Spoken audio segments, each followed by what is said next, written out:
What a marvellous morning this was. It was wonderful.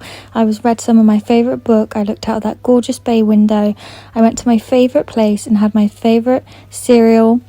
What you'll see in this video is Polperro today, Polperro tomorrow morning, and also some rock pooling.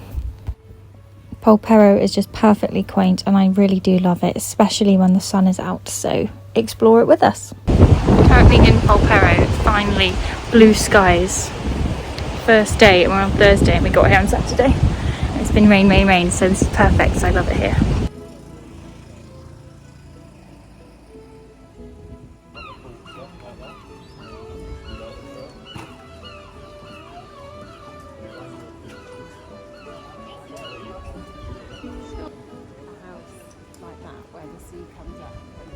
Yeah, isn't that scary?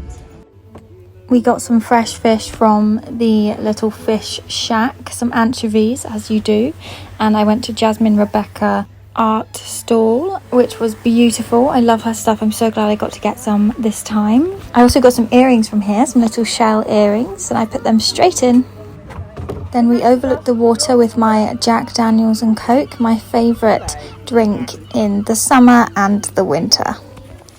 Funny story time, but also quite terrifying. The tide started coming in when we were in this rock, in this cave, and we were talking and we hadn't really noticed that the 4 or 5 bottom steps of the stairs, the staircase to get down to the beach, were now covered in water.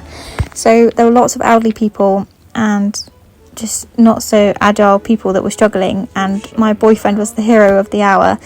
And he pushed everybody up by their bottoms, or yanked them up by their arms up the rocks on the side. I don't know if you could see it over there. So that was quite scary because there were some people that were struggling. I struggled actually, and I'm supposed to be young and flexible, but I struggled with it. Now on to the most beautiful thing I've ever seen, this fairy ceiling with toadstool homes and fairy lights and leaves and sunshine and laughter and secrets. What a beautiful creation. I said to the lady, this is my most favourite thing ever. I really want this in my future home. She made the little cove like a fairy palace. Danny was very impressed alongside the rest of us who just thought it was adorable.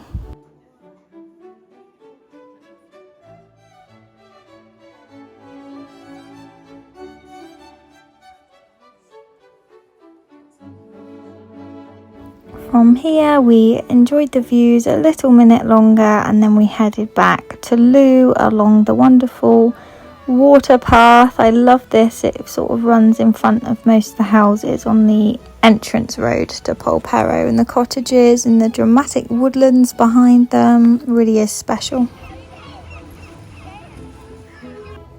What a joy it was to experience Looe Beach without loads of clouds. This was the first time we'd had a proper clear night. And after our little beach visit, obligatory beach visit, we sat in the pub and I had a really delicious gin of some kind. I think it was called Smuggler's Cot in there. It was very cute, very old, very pirate-esque. Look at my lovely grandparents. They really are my best friends.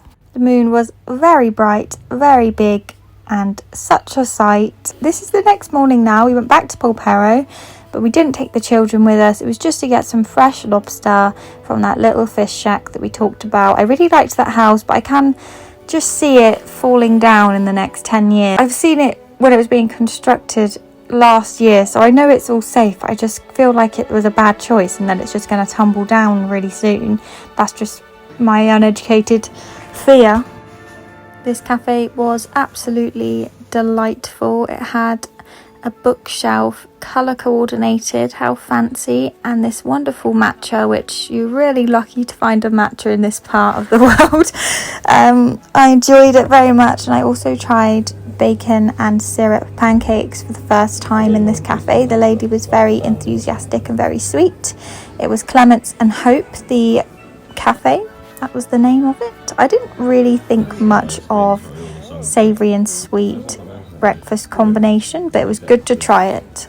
And then we got back to Looe because that was only our morning in Polperro there. We are in a bookshop. I got 4 books or so, Cornwall poetry, and I think I got a Rebecca Shaw one as well when I was in there. And then we ate our fish from earlier on this morning.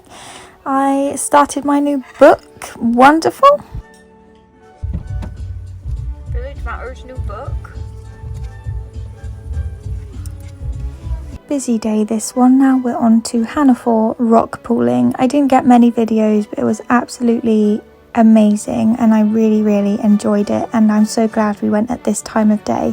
You can actually walk over to Looe Island from Hannaford 2 times a year. That's when you can walk over, which is really cool. I'd love to try that. It is the end of our stay in Looe. Last night we knocked ourselves out and it was like 11 o'clock at night. And luckily, the neighbours upstairs, one of them came out for a cigarette and I got chatting with him to avoid my annoyance towards my boyfriend for losing this key. And he just said, oh, come in, because my phone was dead. So I didn't have any contact details for the holiday home owner. And luckily for us, they're a really lovely Welsh couple and son and then their grandson. And they took it into their own hands and they called the owner of the property. They had her number and they made sure that she got a key for us. She was saying, oh, I'm gonna have to call a locksmith out, aren't I? And for half an hour she was saying that, and then she said, okay, the spare key is out on my car outside of my house, and then just sent us her address, which was like out of where we are, but luckily we hadn't been drinking so we could get there. But yeah, I do think with Airbnbs and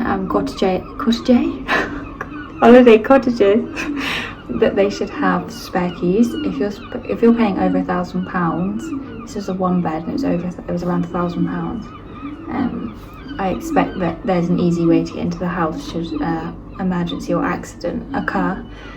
Same with them upstairs, they paid £1,800, but then there's nothing there for if they were to get locked out, because you never know if someone's going to fall asleep, if a child locked themselves in.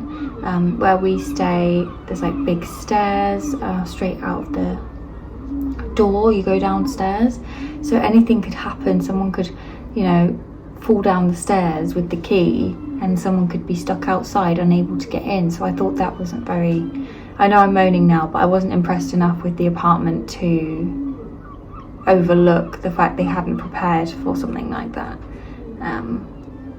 But anyway, stop my moaning. Sun's come out for a minute. I'll show you the view of today and then I'll be off. I think we're going to see some waterfalls. My mum's car won't start this morning, the batteries run out, so bit funny really.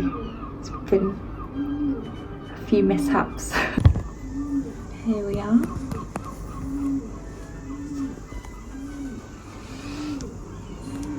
Goodbye, Lou. We will miss you. My mum is staying